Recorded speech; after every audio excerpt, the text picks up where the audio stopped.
Assalamualaikum warahmatullahi wabarakatuh. Pada kesempatan kali ini saya akan membahas materi mengenai etika ilmuwan dalam karya ilmiah. Sebelumnya, saya akan membahas sedikit mengenai ilmu.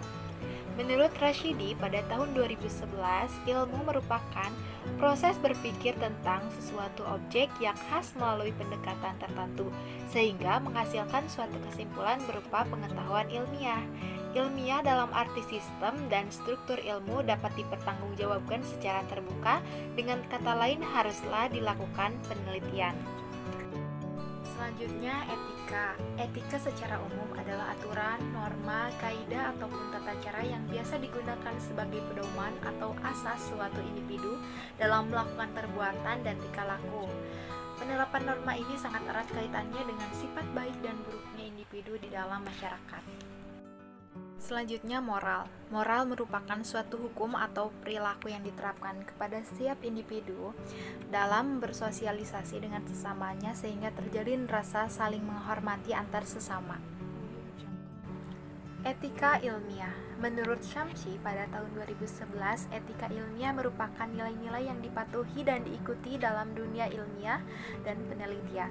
Nilai-nilai ilmiah dalam masyarakat perlu dibangun guna membenahi cara berpikir masyarakat, terutama dunia ilmiah. Para ahli membuat cara dalam melakukan penelitian secara ilmiah menggunakan nilai-nilai yang berkarakter. Etika dan ilmu. Menurut Schumacher, pada tahun 1983 dalam Wicaksono pada tahun 2013 memberikan alternatif dalam penggunaan teknologi terapan yang humanis. Dalam hal ini, beliau menghendaki kesadaran masyarakat memilih teknologi yang tepat guna sesuai dengan budaya mereka. Adanya dualisme dari ilmuwan terhadap akses ilmu dan teknologi. Yang pertama itu, ilmu harus bersifat netral terhadap nilai-nilai baik ontologis maupun aksiologi. Golongan ini ingin melanjutkan tradisi era Galileo, yaitu kenetralan ilmu secara total. Yang kedua adalah netralitas ilmu terhadap nilai-nilai hanya terbatas pada metafisik keilmuan saja. Sedangkan dalam penggunaannya, pemilihan objek penelitian kegiatan keilmuan harus berlandaskan asas-asas moral untuk kebaikan manusia tanpa merendahkan martabat atau mengubah hakikat kemanusiaan. Untuk membangun karakter dalam melakukan penelitian secara ilmiah, menurut Suharjana pada tahun 2011 terbagi atas 5, yaitu yang pertama, trustworthy, terdiri atas kejujuran, loyalitas tinggi, menepati janji, memiliki integritas seperti komitmen, disiplin, selalu ingin berprestasi. Yang kedua, menghormati orang lain, di mana selalu mementingkan kepentingan umum dibandingkan kepentingan pribadi, selalu menerima saran dan masukan, serta tidak menganggap diri paling benar. Yang ketiga, bertanggung jawab. Segala hal yang harus dilakukan harus dipertanggungjawabkan, selalu berpikir dalam bertindak. Yang keempat, adil, selalu terbuka dan tidak memihak suatu golongan dan memiliki sikap empati terhadap sesama. Yang kelima, cinta dan perhatian, selalu menolong orang lain, tidak egois dan sensitif serta kasar terhadap orang lain.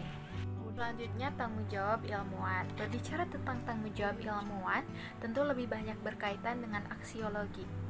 Bukan dalam epistemologi semata, ada 2 kutub berkenaan dengan aksiologi. Pertama, yang harus berpandangan bahwa seorang ilmuwan harus netral, tidak ikut bertanggung jawab, ia hanya dituntut dalam epistemologi, tetapi dari segi aksiologi berlepas diri. Kedua, bahwa seorang ilmuwan dibebani tanggung jawab sehingga aspek aksiologi, tanggung jawab seorang ilmuwan menyangkut tanggung jawab moral segi profesional dan segi moral.